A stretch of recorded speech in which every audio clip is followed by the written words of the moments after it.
Hello. Hello students, कैसे हैं आप? उम्मीद करता हूँ आप सही से होंगे और आपकी पढ़ाई लिखाई बिल्कुल सही से चल रही होगी। तो इससे पहले वीडियो में हमने इलेक्ट्रिक फील्ड का कॉन्सेप्ट क्लियर किया था और उस पर एमसीक्यू और न्यूमेरिकल्स भी हल करे थे। तो आज हम इसके आगे का टॉपिक चलते हैं, आगे आगे बढ़ते हैं। तो इसके आगे का टॉपिक है इलेक्ट्रिक फ्लक्स। तो इलेक्ट्रिक फ्लक्स क्या होता है? इलेक्ट्रिक फ्लक्स जैसे आप कोई आप ये इस तरह से समझें कि आप जैसे कोई पानी है, पानी की जो स्ट्रीम है, पानी की धारा बह रही है, उसे किसी रिंग में से निकालना चाहें तो रिंग में से वो कितना पार्ट उसका निकलेगा। तो रिंग आपकी जब जब क्या होगी, जब बिल्कुल इसके उसकी धारा के उसकी स्ट्रीम के बिल्कुल परपेंडिकुलर होगी तो उसमें से ज़्यादा पानी निकलेगा, और उससे कम होगी तो अगर उसे बिल्कुल टेढ़ा कर दिया जाए तो कम निकलेगा पानी। तो इसका मतलब क्या है? तो जितना उसमें पर सेकंड पानी निकलता है उसे उसका वॉल्यूम कहते हैं, वॉल्यूम। तो इसी तरह से आपका जो इलेक्ट्रिक फ्लक्स है वो है, electric flux number of field lines पे डिपेंड करता है। तो the number of electric field lines passing through an imaginary surface placed in an electric field is called electric flux associated with that surface. तो यानी कि इसका इसका मतलब हुआ कि एक एक काल्पनिक इमेजिनरी सरफेस है, उससे जो एक इलेक्ट्रिक फील्ड में रखा है उससे पास होने वाली इलेक्ट्रिक फील्ड लाइंस की जो नंबर है उसको हम कहते हैं इलेक्ट्रिक फ्लक्स, और इसको डिनोट किया जाता है फाई ई से। ये स्केलर क्वांटिटी है। जैसे कि आपने ये इस फिगर में आप देख रहे हैं, इसमें एक प्लेन है, वो बिल्कुल इसकी डायरेक्शन हॉरिजेंटल है इलेक्ट्रिक फील्ड की, और एक प्लेन है बिल्कुल इसके हर डायरेक्शन के बिल्कुल परपेंडिकुलर रखा है। तो इसमें से जितनी इलेक्ट्रिक फील्ड लाइंस पास होंगी और इसकी नंबर, इसकी इलेक्ट्रिक फील्ड लाइंस की नंबर जो पास होती हैं इसमें से, उनको हम कहते हैं इलेक्ट्रिक फ्लक्स। तो इसका फार्मूला है phi E is equal to E dot A, और फाई ई इजिकल टू, अब जो ई इलेक्ट्रिक फील्ड भी इस वेक्टर क्वांटिटी है, ए सरफेस एरिया, ए क्या है? Surface area, surface area vector. ये है सरफेस एरिया वेक्टर। तो ये प्लेन के परपेंडिकुलर होता है। तो ये है दोनों वेक्टर की डॉट प्रोडक्ट क्या होती है? वो स्केलर होती है, कॉस थीटा। थीटा क्या है? इसके सरफेस एरिया वेक्टर और इलेक्ट्रिक फील्ड वेक्टर के बीच का एंगल है, एंगल। ये मान लीजिए कि ये सरफेस एरिया वेक्टर जो है ये इलेक्ट्रिक फील्ड की डायरेक्शन से थीटा एंगल बनाता है। तो इसको, तो तब होगा ये phi E is equal to E A cos theta. अब ये सरफेस का एंगल नहीं है, यहाँ ये समझने वाली बात है कि सरफेस का एंगल नहीं है। अब चूंकि सरफेस तो आपका बिल्कुल इसके परपेंडिकुलर तो 90 डिग्री होना चाहिए, तो बट 90 डिग्री नहीं है ये है बिल्कुल इसका जो तुम्हारा वो है सरफेस एरिया, ये इसी की डायरेक्शन में है, इसी की डायरेक्शन, इस डायरेक्शन में नहीं है, बल्कि ये प्लेन है तो ये बिल्कुल इसी की डायरेक्शन में है, इसी की डायरेक्शन में मान सकते हैं। वैसे हमने ये दिखाया है, ये दिखाने के लिए है, और प्लेन का जो है ये इसी इसी डायरेक्शन में होगा। तो वेयर क्या है? ई क्या है? Electric field intensity. ए क्या है? एरिया वेक्टर, ये नॉर्मल टू दी सरफेस होता है। और थीटा क्या है? एंगल बिटवीन ई एंड ए, ई और ए के बीच का एंगल। इसकी एसआई यूनिट कैसे निकलती है? फाई इजिकल इसी से निकल जाती है। ई की एसआई यूनिट होती है न्यूटन पर कूलाम, ए की है मीटर स्क्वायर। तो ये हो गई न्यूटन मीटर स्क्वायर पर कूलाम, स्क्वायर नहीं है, ये कूलाम है। तो अगेन अब इसकी दूसरी यूनिट भी है आपकी वोल्ट पर मीटर, ई की, और यहाँ मीटर स्क्वायर है तो ये volt metre, volt into metre हुई। तो ये समझ में आ गया होगा। तो अब इसकी स्पेशल कब मैक्सिमम होगा, कब मिनिमम होगा ये? तो अगर theta is equal to zero, theta is equal to zero का मतलब क्या है? ये बिल्कुल परपेंडिकुलर है। तो प्लेन जो है इलेक्ट्रिक फील्ड की डायरेक्शन के परपेंडिकुलर रखा हुआ है, तो इसका एरिया वेक्टर क्या है, इसके पैरेलल होगा। इन दोनों के बीच जो एंगल है वो क्या होगा, जीरो। तो ये मैंने डायरेक्ट डायग्राम बना के समझाया है। तो ई ए कॉस जीरो की वैल्यू होती है 1, तो ये होता है ई ए मैक्सिमम हो गया ये। अब अगर थीटा इजिकल टू 90, अब अगर प्लेन को जो है बिल्कुल इसके हॉरिजेंटल लगना है और इलेक्ट्रिक फील्ड भी हॉरिजेंटल है, तो इसका जो एरिया वेक्टर है वो इसके परपेंडिकुलर हो जाएगा। ठीक है, तो ये 90 डिग्री हो जाएगा। तो तब cos 90 की वैल्यू जीरो होती है, तो पूरा वेक्टर जीरो हो जाता है। तो कब, जब प्लेन इसके पैरेलल रखा हुआ है इलेक्ट्रिक फील्ड की डायरेक्शन में, तो ये होगा आपका जीरो। अब अगर if theta is equal to 180, 180 का मतलब इधर से मतलब जब प्लेन रखा हुआ है तो कितना होगा ये 180 में मान लीजिए एक तो इसकी डायरेक्शन में है, एक इसके अपोजिट डायरेक्शन में है, तो इन दोनों डायरेक्शन के बीच में एंगल कितना है, 180 है। तो जब 180 होगा तो इधर निकालना चाहते तो इधर नेगेटिव होगा ये माइनस ई ए, और मिनिमम होगा, कम से कम होगा ये। तो समझ में आ गई होगी ये बात। तो अब देखते हैं, हम देखिए क्या है। तो इसके बाद है अब पॉजिटिव फ्लक्स कब होगा, पॉजिटिव फ्लक्स यानी कि फ्लक्स की वैल्यू जो पॉजिटिव कब होगी, जब electric field lines leave the surface, यानी कि सरफेस से बाहर निकलती हैं। तो राइट साइड में क्या है, पॉजिटिव।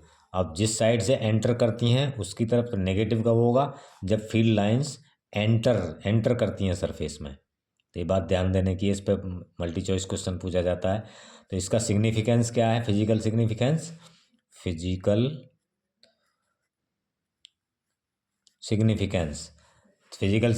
पूछ लिया जाता है। तो it measures the density of field lines passing through a surface. तो ये क्या करता है, डेंसिटी बताता है फील्ड लाइंस की जो उस पासिंग थ्रू में जो सरफेस से पास हो रही हैं। तो यानी कि अगर फील्ड की डेंसिटी कितनी है, कितनी ज़्यादा पास पास हैं, कितनी ज़्यादा दूर दूर हैं। और अगर दूसरे वर्ड में कहें तो अगर ज़्यादा फील्ड लाइंस पास होंगी तो वहाँ इसकी स्ट्रेंथ भी ज़्यादा होगी इलेक्ट्रिक फील्ड की, और डिस्ट्रीब्यूशन, इलेक्ट्रिक फील्ड की स्ट्रेंथ और डिस्ट्रीब्यूशन के बारे में भी ये क्लियर करता है। तो इसके अदर फार्मूलेज क्या हैं, अदर फार्मूले हैं फॉर स्मॉल सरफेस एलिमेंट, छोटे सरफेस एरिया के लिए, तो D phi E is equal to E dot D A, और ये स्मॉल एलिमेंट के लिए निकालना है। तो जब हम निकालते हैं तो स्मॉल एलिमेंट लेते हैं, उसके लिए निकालते हैं। तो डी फाई ई, तो जब सारे इनको जब पूरे उसका सरफेस का चाहिए, तो अब इसका दोनों ओर का क्या कर देते हैं हम, वो कर देते हैं इंटीग्रल कर देते हैं फाई ई। तो अब इसका इंटीग्रल तो होगा डी फाई ई का, तो फाई ई होगा। तो यहाँ इसे मैं कैंसिल कर देता हूँ, दोनों ओर का इंटीग्रल कर देते हैं, सरफेस इंटीग्रल। तो ये होगा, अब इसकी वैल्यू क्या होगी, फाई ई, पूरे इंटीग्रल कर देंगे, इंटीग्रल मीन्स जोड़ना, सभी छोटे छोटे एरिया के फ्लक्स को जोड़ना। तो ये आ जाता है फाई ई, और फाई ई इधर का इंटीग्रल ऐसे कैसे ही रहने देते हैं एज इट इज़। तो ये दो तीन फार्मूले हो गए इसके। क्लोज सरफेस, अगर क्लोज सरफेस है तो उसके लिए यहाँ हम सर्कल बना देते हैं इस पर। तो एक ये फार्मूला हो गया, एक ये हो गया, और एक पहले भी आपको बता चुके हैं। अब इसका डायमेंशनल फार्मूला क्या है, डायमेंशनल फार्मूला पूछा जाता है ऑब्जेक्टिव क्वेश्चंस में। क्या है इसका फार्मूला, हम जानते हैं phi E is equal to E A, और ई क्या होता है, एफ अपॉन क्यू, जब पहले बता चुके हैं ई इससे पहले टॉपिक में, और ए ऐसे ही। तो एफ की डायमेंशन क्या होती है, M L T minus two, और एरिया की होती है एल टू, और क्यू की होती है, क्यू की क्या होती है, आई टी। आई का मतलब आई के यूनिट है एम्पियर, और टी के टाइम की यूनिट है टी। तो जब हम इनको ऊपर ले जाएंगे तो देखिए ये पावर और ये पावर 3 पावर हो जाएंगे, और ये भी -3 हो जाएंगे, और ये -1 हो जाएगी। तो ये आता है ml3t-3 a-1। ठीक है, तो इसका डायमेंशनल फार्मूला भी निकाल सकते हो आप इसके फार्मूले से। तो डिफरेंस क्या है इन दोनों में, इलेक्ट्रिक फील्ड में और इलेक्ट्रिक फ्लक्स में।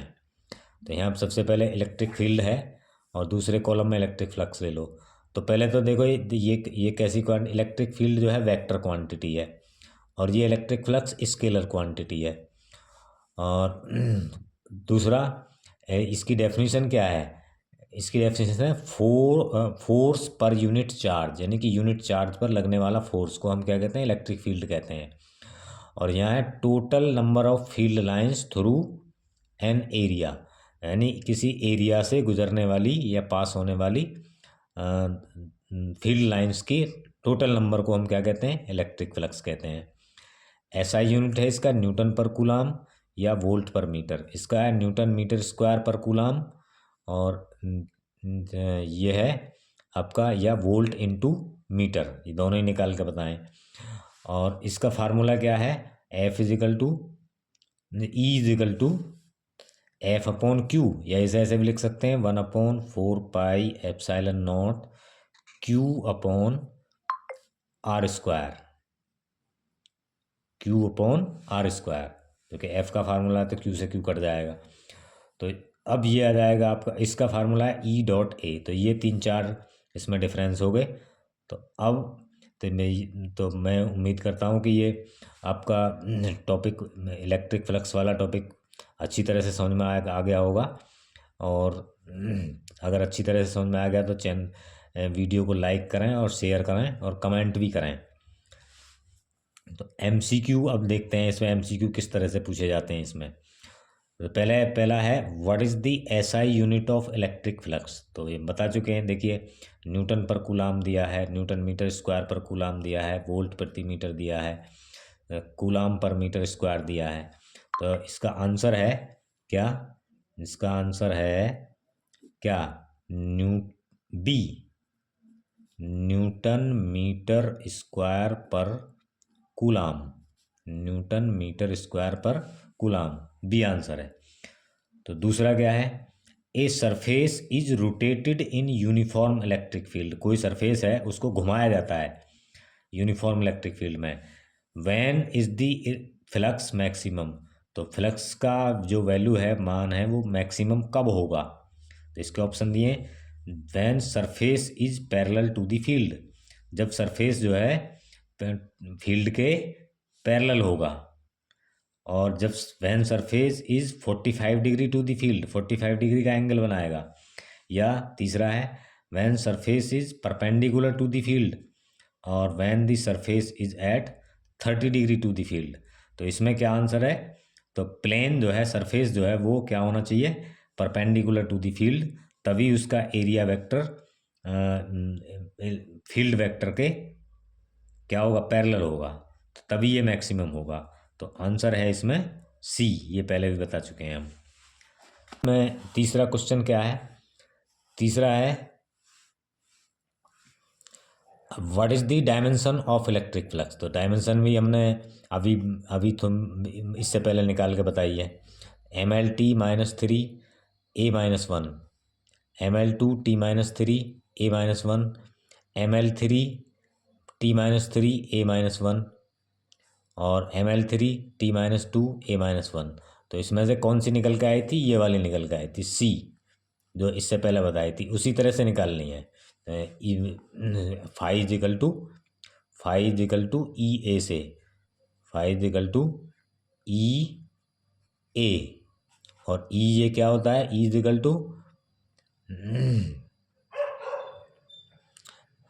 टू क्या होता है, F अपॉन क्यू इंटू ए, और F की क्या है, ML_T-2, और A की क्या है, L2, और इसकी क्या है, Q की क्या है, AT, Q is equal to IT होता है ना, Q इजिकल टू होता है IT। तो I की A है और T की कैपिटल T है। तो अब इनको जब ऊपर ले जाएंगे तो क्या हो जाएगा, देखिए M तो ऐसे ही रहेगा, L की पावर 3 हो जाएगी, T की पावर ये भी माइनस में आके हो जाएगी, तो ये -3 हो जाएगी, और A की पावर -1 हो जाएगी। तो ये फिर मैंने निकाल कर बता दिया आपको दोबारा, तो ये आपकी समझ में आ गया होगा। अगला क्वेश्चन है when the flux through a surface is considered negative. तो क्या किसी फ्लक्स से किसी सरफेस से पास होने वाला फ्लक्स जो है उसको नेगेटिव कब लिया जाता है? कब? जब when flux lines are directed outward, जब उससे जो लाइंस हैं वो आउटवर्ड हों। When flux lines are directed to inward और directed to parallel the surface, और ये कभी नहीं, यानी कि नेगेटिव चौथा है कभी नहीं। तो इसमें क्या है, जब ये फ्लक्स लाइंस जो है वो क्या हो, फ्लक्स में इनवर्ड हो। तो इसमें भी बी आंसर सही है।